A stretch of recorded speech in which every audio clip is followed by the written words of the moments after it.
So I'll start with the first question. Could you tell us about your background before you sought help, like how you came here? I was in a relationship.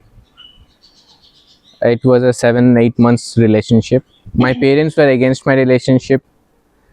I had a big time quarrel with my dad, with my mom. It was a forcefully breaking up the relationship from my parents' end. So that was something which I was not able to accept. And I finally end up depressed. For 2.5 years, I was not communicating with my friends. I was not going out. I completely locked myself. I was not eating properly. I was not sleeping properly. My friends, my relatives, they were trying to interact with me. They're trying to communicate with me. I completely shut down the communication. I used to keep my phone always on flight mode so that no one can communicate with me. After almost 2.5 years of such torture on myself, I completely was broken down and I decided to just make an end of my life. It was then when my parents approached West Bengal Forum for Mental Health. I was so confused what to do, what not to do. I completely gave up on my life, and it was then I decided to go suicidal. So that was the time when West Bengal Forum for Mental Health approached. After a lot of hard work from them and also support from all the other rehab members here, I'm able to focus back on my life. Could you tell us a little bit about how you were rescued from your situation? It was for around 17-18 days that I didn't had food. For around a week, I was not having even a sip of water. I was completely on drugs, weeds, alcohol. It's like my life is for no good. I just want to end it. From there, it's very hard to come back or to think something else. When West Bengal Forum for Mental Health people from here, they came to my rescue. I remember it was my first question was, why do you want to keep me alive? I don't want to stay alive. Death is my only option. So that was what I told them. When my first interaction with my rescuers happened, it was in the morning. My room was shut from inside. People were not able to enter it. I had a big window without any grills or anything,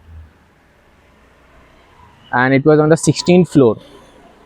If you try to save me, if you try to do something, I'll jump. My rescuers, they thought of something and they unlocked my door from the outside so that if I change my mind, I can come out. I could see from my window there were a lot of people. There were teams of rescuers who were roaming around. It was during pujas, so there were a lot of other people I could see. So I was curious, okay, what is exactly going on? I once went down, not that comfortable, not feeling comfortable. So I went back. I again came down, and I got caught. Luckily, I got caught because by that time I completely made up my mind. Okay, I will go upstairs and I'll do something. I used a scalpel to carve off my body completely. So there were cut marks on my entire body. My rescuers, they did a tremendous job. Like, hats off to them. If not them, then I would have died that day. That would have been end of me. This day I'm standing in front of you, I'm talking all this just because of those rescuers. So, can you tell us about your experience in the organization? My experience with this organization has been very fruitful. I, like I told you, okay, there was a time when I was completely lost. I had no will to survive. From there to right now, when I'm communicating with my parents, I'm communicating with my friends. So this is quite a change, and this organization has helped me to bring out this change. So, how long have you been supported here? Almost 2 years now, to be precise, 1 year and 8 months.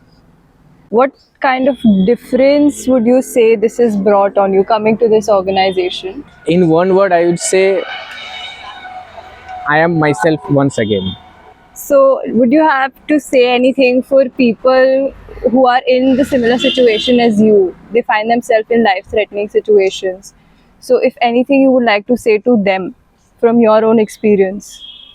But I would like to say to people who are into situations like me that have that trust. People will come to help you. You have to let them help you.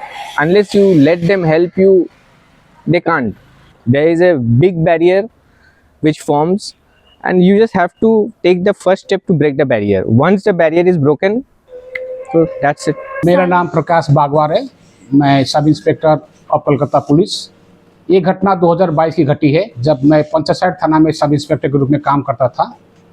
तो उस दिन मैं थाना में ही था, अचानक मेरे पास में खबर आई, प्लस फैमिली मेम्बर मेरे पास आके अप्रोच किया कि उसका लड़का सुसाइड करने जा रहा है उपहार बिल्डिंग 16 तला से। तुरंत मैंने इस विषय पर अपने ऑफिसर इंचार्ज को जानकारी दी, और साथ ही साथ मैंने West Bengal Forum of Mental Health को सहयोग से उन लोगों को मैं इत्तला किया कि आप लोग जल्दी से आइए, ऐसा ऐसा परिस्थिति हो चुका है। उसके पश्चात ओसी के निर्देश के द्वारा हम लोग तुरंत उपहार बिल्डिंग में गए और 16 तला पर पहुँचे, लेकिन वहाँ पर किसी भी कीमत पे उस रूम के अंदर जाना मेरे लिए असंभव था। फिर मैंने पूरा घटनाक्रम को मैंने ओसी को बताया। उन्होंने कहा कि आप कंट्रोल रूम से बात करो और वहाँ से हो से कमांडो या डीएमजी टीम मंगा लो। मैंने कंट्रोल रूम से बात किया और कुछ पल के बाद ही डीएमजी टीम अपने पूरे इक्विपमेंट के साथ में वहाँ पर प्रस्थान किए। दोबारा हम लोग 16th फ्लोर में गए और कोशिश किए कि हम लोग किस प्रकार उस बिल्डिंग के अंदर दाखिल हो, लेकिन उस समय बिल्डिंग के अंदर दाखिल होना संभव नहीं था, क्योंकि दाखिल होने पर पुलिस के लिए भी खतरा था, साथ ही साथ जो बंदा अंदर में था उसको भी खतरा था, वो हम लोग को देख के शायद सुसाइड कर सकता था। इसलिए हम लोग उस विषय पर हम लोग आगे नहीं बढ़े। फिर हम लोग वेस्ट बंगाल मेंटल हेल्थ के जो ऑफिसर थे, जो करता धरता थे, उससे हम लोग बात की और हम लोग एक निष्कर्ष में आए कि हम लोग जो बंदा सुसाइड करने जा रहा है उसको हम लोग काउंसलिंग कराएंगे, समझाएंगे, बुझाएंगे। वो 2 बंदा सिविल ड्रेस में और हमारे जो मेंटल हेल्थ के जो बंदे उसके पास गए, उससे वार्तालाप किया, समझाने की कोशिश की, और समय पाते ही, सुजग पाते ही उसको हम लोग ने पकड़ लिया और उस बंदा को हम लोग मरने से, सुसाइड करने से बचा लिया। सर, जब ऐसे कोई घटना घटित होती है किसी परिवार के साथ, तो उन्हें क्या करना चाहिए, और अगर बहुत ही गंभीर हो जाए तो पुलिस से प्रकार से संपर्क करना चाहिए? तो सुसाइड करने की जानकारी मिलती है तो सबसे पहले आपको तुरंत ही पुलिस को खबर देना है, ताकि पुलिस कुछ कदम उठाए। और साथ ही साथ मैं आपको ये भी इत्तला करना चाहता हूँ कि हमारे बंगाल में, विशेषकर कलकत्ता में, एक संस्था है जो मेंटल हेल्थ पर इसका इलाज या उपचार करते हैं, और हो सके तो आप लोग उनको फ़ोन कीजिए, कॉन्टेक्ट कीजिए, क्योंकि किसी भी कारण, कोई भी अगर स्थिति में अगर आप लोगों को बुलाएगा तो वो लोग जरूर तत्पर वहाँ पर पहुँच जाएंगे और अपना सहायता प्रदान करेंगे। मैं उनका नंबर बोल रहा हूँ, 1800-120-11818। Sir, in 2022, you received a case from police. Can you describe the case from your perspective and your organization's perspective? Actually, we received a call early morning around 3 o'clock from his father, and his request, he explained me the situation and he wanted us to intervene because the referral was from police station. So it was 3 o'clock in the night, and we called parents to meet us at 6 o'clock in the morning, and we understood the case properly, what exactly the scenario. It was a 16th floor house, a 16th floor building, and the guy was on the 16th floor. So another thing which his friends and other society people did was they locked his door from outside, which was very wrong thing to do. After assessing the situation, we thought that it is not possible to rescue him without the help of commandos. DMG, disaster management team came, and around 50 of them were there with their entire troop. Towards the end, what was happened was the OC requested us that instead of DMG going inside, if you can try one more time and persuade him. So two police people came with us, and it was three people like myself and two police guys in a civil dress. And then we went outside. We went up to the 16th floor, and there we saw that since we opened the gate, his door, he was actually he came out, and he was standing in a very he was just observing, he was just watching what is going on down.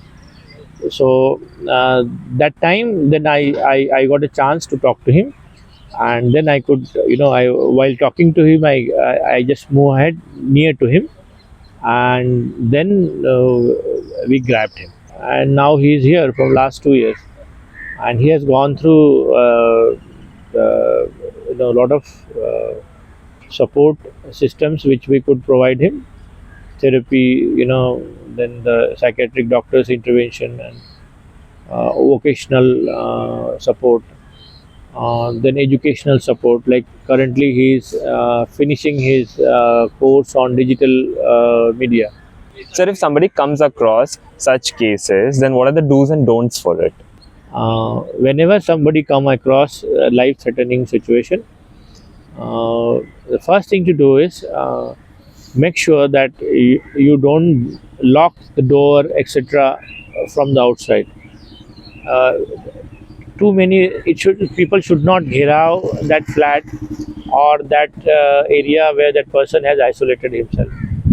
So it should be, if at all people can support, they should leave some food or anything, whatever is required near the gate, etc., or gently ask if he or she need any help.